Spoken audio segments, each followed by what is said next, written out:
আপনি মনে করবেন আপনার সমস্ত গুনাহ মাফ হয়ে গেছে, এরকম একটা হালকা অনুভূতি আপনার ভেতরে কাজ করবে। খুশির জন্য মনে হয় না? এই জন্য আমরা যদি ছোট্ট এই দোয়াটি পড়ে আজ রাতেই ঘুমাতে পারি, সকালে উঠে ফলাফল দেখবো ইনশাআল্লাহুল আজিজ। আমি যদি আপনাদেরকে হাদিসের টেক্সট শোনাই, হযরত যায়েদ রাদিয়াল্লাহু তাআলা আনহু থেকে বর্ণিত, রাসূল সাল্লাল্লাহু আলাইহি সাল্লাম বলেন, হাদিসের স্পষ্ট ন্যারেশন হচ্ছে, যে ব্যক্তি রাত্রিবেলা 3 বার এই দোয়াটি পড়ে ঘুমিয়ে যাবে, সকালে উঠে আল্লাহ তাআলা তার সমস্ত গুনাহ মাফ করে দিবেন। সুবহানাল্লাহ বাড়িতে যায় বলেন।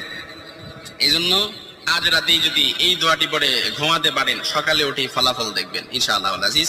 দোয়াটি আমরা সবাই পারি, তবে আপনাদের মনোযোগ আকর্ষণ, আপনারা একটু আমার দিকে অ্যাটাচমেন্ট বাড়ান।